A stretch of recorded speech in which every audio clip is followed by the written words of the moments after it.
औज़ुबिल्लाहिमिनश्शैतानिर्रजीम बिस्मिल्लाहिर्रहमानिर्रहीम अस्सलामु अलैकुम वरहमतुल्लाहि वबरकातुहू। नाज़रीन इकराम, मैं हूँ फैसल सैयद। आप मेरा यूट्यूब चैनल देख रहे हैं।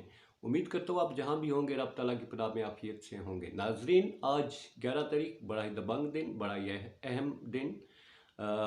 आज जनाब परवेज़ इलाही साहब के एतमाद का वोट लेने के हवाले से जो गवर्नर साहब ने नोटिफिकेशन जारी किया हुआ था, उस पर अदालत में एक ज़बरदस्त किस्म की जनाब मेला लगा, हेयरिंग हुई। अदालत के भी बड़े अहम रिमार्क्स और पीटीआई के वकील जो हैं जनाब अली ज़फ़र साहब, उनकी तरफ से भी बड़े ज़बरदस्त किस्म के दलाइल। अब कल तक के लिए समाअत मुलतवी कर दी गई है जी। कल तक ये अली ज़फ़र साहब अपने दलाइल जारी रखेंगे।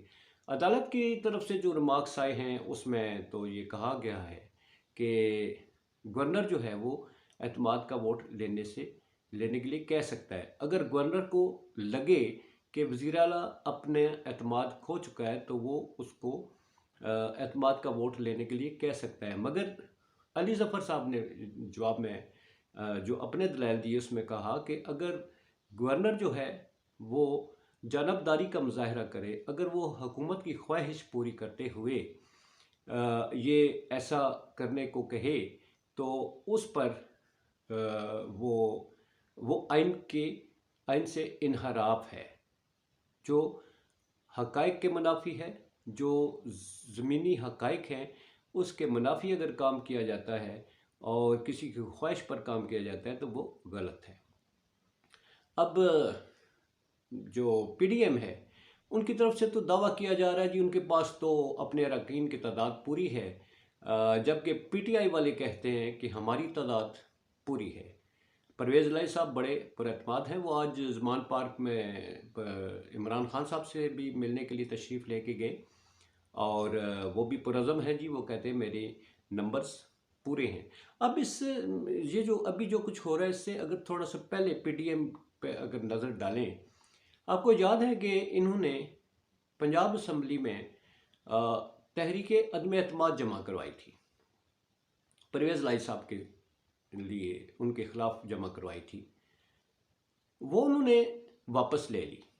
वापस लेने का मतलब क्या हुआ? आप लोगों के जहन में क्या आता है? समझ में यही बात आती है ना कि गवर्नमेंट के पास जो है, यानी पंजाब असम्बली में जो अपोजिशन है उनके पास मतलूबा तादाद जो 186 मेंबर्स की है वो पूरी नहीं हुई, तो उन्होंने तहरीके अदम एतमाद वापस ले ली। और चूँकि उनकी मरकज़ में हुकूमत है और मरकज़ में बैठी हुई हुकूमत ने अपने ही गवर्नर को कह दिया, चूँकि गवर्नर तो इनके हैं, उनसे कह दिया कि आप वज़ीर आला को कहें कि वो एतमाद का वोट ले।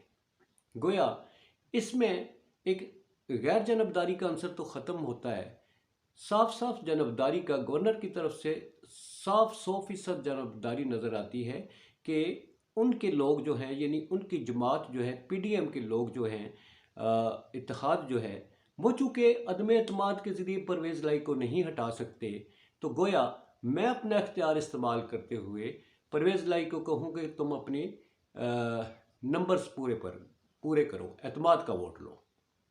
अब यहाँ पर जो है गवर्नमेंट जो है इस वक्त, यानी जो गवर्नमेंट मरकज़ में है और पंजाब में जिनकी अपोजिशन है, अब ये क्या करेंगे?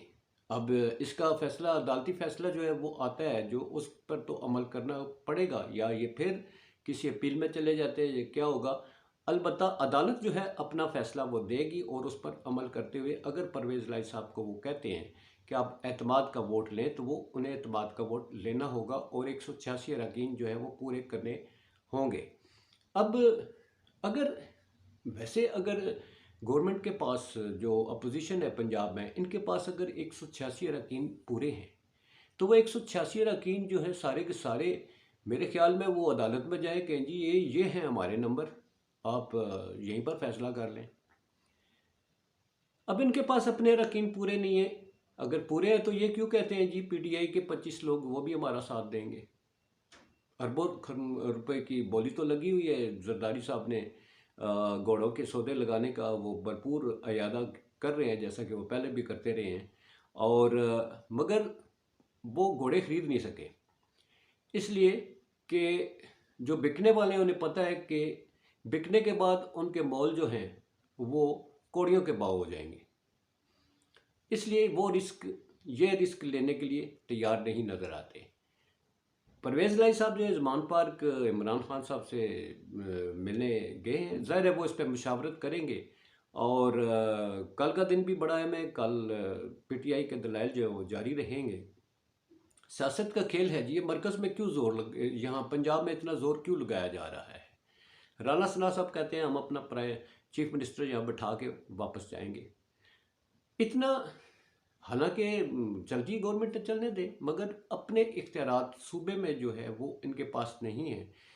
सूबे में वो अपना होल्ड चाहते हैं। वो इसलिए चाहते हैं कि अगर वज़ीर आला इनका होगा तो पीटीआई के ख़िलाफ़ भरपूर किस्म की इंतकामी कार्रवाइयाँ करने का खुलकर मौका मिलेगा। अपनी एडमिनिस्ट्रेशन होगी, पीटीआई की ये सारी क़यादत जो है पंजाब में नज़र आती है, उनको ऐसा ये गायब करेंगे, जेलों में डालेंगे कि कोई देखने को नहीं मिलेगा। अभी तो रुकावट है चूँकि पंजाब में पीटीआई का ही चीफ मिनिस्टर बैठा हुआ है, तो इसके बाद इलेक्शनों से पहले ये चाहते हैं कि पंजाब किसी तरह इनके हाथ लग जाए, फिर ना कोई जलसा कर सकेगा ना जुलूस हो सकेगा पंजाब में पीटीआई की तरफ से, क्योंकि इन्होंने क़यादत सारी जो है मुख्तलिफ सूबों में जो है, जैसे आप देख लें आज़म स्वाति साहब को कहाँ कभी बलूचिस्तान रखा तो कभी सिंध रखा, तो इसी तरह इस क़यादत को अरेस्ट करने के बाद ये मुख्तलिफ सूबों में भेज दें तो क़यादत कौन करेगा? आवाम क्या, हमारी आवाम जो है वो इतनी है कि वो बगैर क़यादत के बाहर निकलेगी। अगर निकलेगी तो पंजाब में एडमिनिस्ट्रेशन सारी इनकी होगी, इन्होंने पकड़ के जेलों में डालना शुरू कर देना है। इन्होंने हर जगह जो है तो ऐसा वो नाटका बंद करके रखना है कि कोई सोच भी नहीं सकेगा जलसे जुलूस की। ये वो अवामिल हैं जी। और इसके अलावा इनकी ये चाहती है पंजाब हासिल कर लें, फिर KPK का रुख करेंगे, क्योंकि पंजाब में इमरान खान साहब भी बैठे हुए हैं, इस्लामाबाद वो जा नहीं सकते।